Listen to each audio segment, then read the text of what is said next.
नमस्कार, आप देख रहे हैं द इंडिया न्यूज़ गोरखपुर। आज हमारी उपस्थिति गोरखपुर जनपद के जिलाधिकारी कार्यालय पे है। यहाँ पे सवर्ण समाज के कुछ लोग मौजूद हैं जो कई संगठनों से ताल्लुक़ रखते हैं। आइए उनसे जानते हैं किस प्रकार की बातों को लेके आज इन्होंने ज्ञापन दिया है जिलाधिकारी महोदय को। आपका शुभ नाम क्या है? जी, अपर्णेश राम त्रिपाठी, सवर्ण संघ के अध्यक्ष। किन मुद्दों का जो आप लेके आए हैं ज्ञापन, किन मुद्दों पे लेके आए हैं?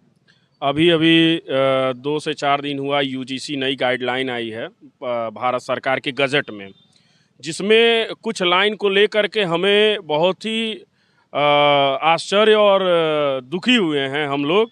और दुखी इस बात के लिए हुए हैं कि उसमें सामान्य वर्ग को अलग करके और ओबीसी और एससी एसटी के समुदाय को अलग कर दिया गया है।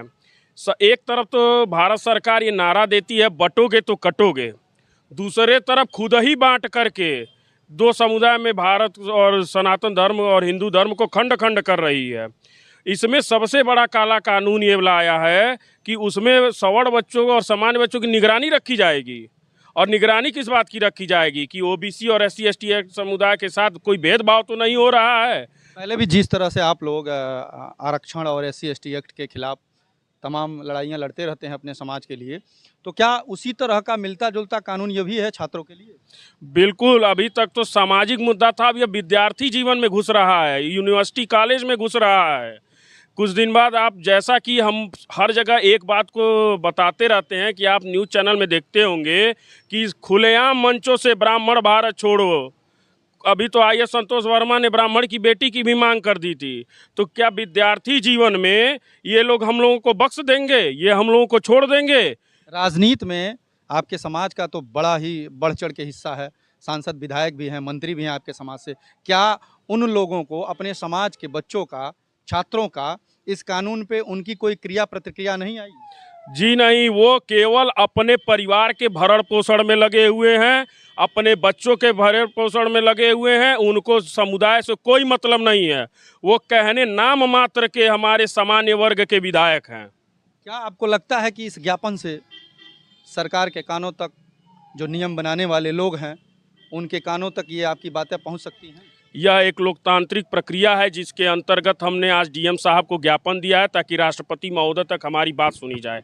अगर यह बात हमारी नहीं सुनी जाती है तो मैं सभी लोगों के चेताना चाहता हूं, खास तौर से भारतीय जनता पार्टी को, जो कि कांग्रेस का अनुसरण कर रही है। कांग्रेस का क्या हाल होगा वो सब लोग जानते हैं, बीजेपी का भी हम वही हाल कर देंगे। आपके ये संख्या जो है, जो आपके समाज के लोग हैं, जो आपस में खुद ही बटे हैं, जो एक नारा है हिंदुओं को जोड़ने का, बटेंगे तो कटेंगे, लेकिन आपके समाज के लोग ही कहीं न कहीं बटे हुए हैं, तो जोड़ कैसे पाएंगे? देखिए, वो सभी लोग जुड़े हुए हैं, कोई कहीं नहीं बटा है। हाँ, विचारों का मतभेद है, लेकिन धीरे धीरे जैसे ये सब कानून आता जा रहा है, भारत सरकार के प्रति जो भारतीय जनता पार्टी है, विशेषतः जिन्होंने सवर्णों का वोट लेकर के सवर्ण लोगों ने जो झंडा उठाया था, उनको आईना दिखाया है।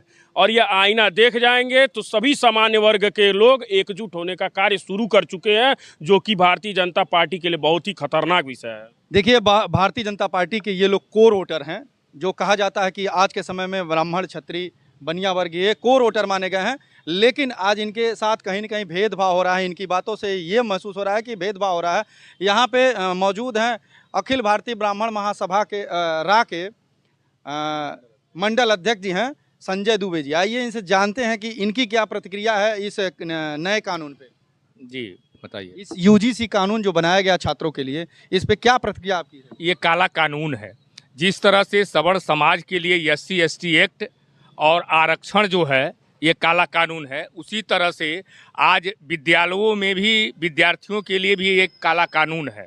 इसे हम काला कानून कहते हैं और मैं केंद्र सरकार से मांग करता हूं कि इस काले कानून को ख़त्म किया जाए, ताकि आने वाले भविष्य जो विद्यार्थी हमारे हैं उनके उज्जवल भविष्य के लिए वो कामना करें। क्योंकि अगर ये विद्यार्थियों के लिए काला कानून आ जाएगा तो देश का भविष्य, अस्तित्व खतरे में आएगा। क्या ये जो कानून नए नए बन रहे हैं, आप ब्राह्मण समाज के नेता हैं, विशेषकर ब्राह्मणों के लिए आप लड़ते हैं, तो ये क्या कारण है जो सबसे ज़्यादा आपके ही समाज के लोग राजनीति में भी पकड़ रखे हैं, अधिकारी भी आपके हैं और आपके ही खिलाफ कानून बनते जा रहे हैं? ये कैसे, इस देश में क्या चल रहा है? हमारा समाज जो है सवर्ण समाज सोया हुआ है। एक बार अगर ये उठ जाएगा तो फिर यह जान लीजिए अंगड़ाई आ जाएगी। मैं सवर्ण समाज और ब्राह्मण समाज सारे जितने हमारे संगठन हैं सबसे मैं यह अपील करना चाहता हूं कि आप लोग एक मंच पे आकर के और इसका विरोध करें, अन्यथा हम लोगों का जीवन आजीवन खतरे में रहेगा। हम लोग देखिए एकजुट होकर के भारतीय जनता पार्टी को वोट देते हैं। हम सवर्ण समाज सभी लोग भारतीय जनता पार्टी के कोर वोटर हैं, लेकिन इससे वो ये समझ गए हैं कि हम लोग बंधुआ उनके हो गए हैं। तो अगर बंधुआ मान लिए हैं तो ये 2027 में हम लोग बता देंगे कि हम भारतीय जनता पार्टी के या किसी पार्टी के बंधुआ नहीं हैं। हम स्वतंत्र हैं और हमारा अगर सुनी नहीं जाएगी, हमारे समाज को अगर उत्थान नहीं किया जाएगा तो हम लोग घोर इसका विरोध करेंगे।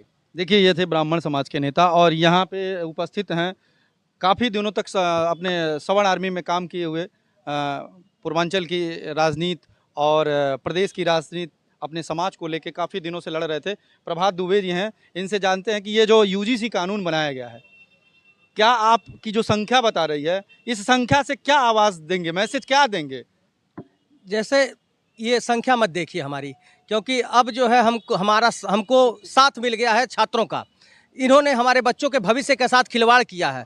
अब यहाँ जो युवा नेता हैं उनको आईना देखने की ज़रूरत है कि सरकार उनके लिए क्या कर रही है। सबसे ज़्यादा ब्राह्मण ही इनके मंडल अध्यक्ष बुध के लिए कुर्सियाँ लगाने का काम करते हैं, उनको देखने की जरूरत है। आपके समाज का इतना स्तर गिरता जा रहा है इस राजनीति में कि आप दरी बिछा रहे हैं और कुर्सियां लगा रहे हैं। एकदम लगा रहे हैं। अगर नहीं लगाते तो ऐसे कानूनों पर विरोध करते, अपने पदों से इस्तीफा देते, लेकिन निजी स्वार्थों के लिए यह अपने पद पे कायम है और उसके लिए जिंदाबाद मुर्दाबाद कर रहे हैं। क्या दिख नहीं रहा है?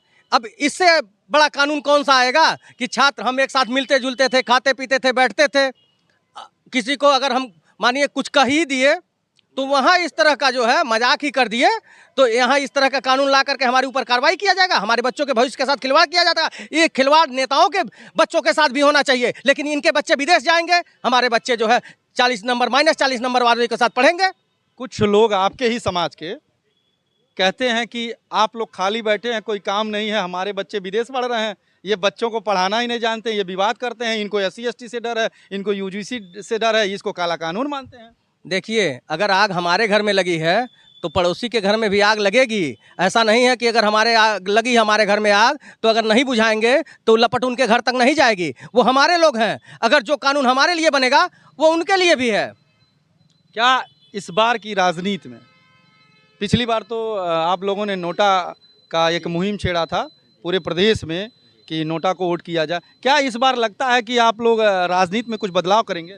देखिए, इस बार हमारे लिए कोई व्यवस्थाएं बनाई नहीं गई हैं। इस बार हमारे लोग चुनाव में आएंगे और चुनाव लड़ेंगे। देखिए, जीत हार से जब सरकार को हमारे वोट से ही कोई फर्क नहीं पड़ रहा है, जब उन्होंने हमको एक किनारे दरकिनार कर दिया है कि आप वोट दीजिए चाहे ना दीजिए, आपके वोट से हमको कोई फर्क नहीं पड़ेगा। केवल पिछड़े, केवल दलित, केवल जाति की राजनीति चल रही है। हमारे कुछ लोग बैठ करके डर गए।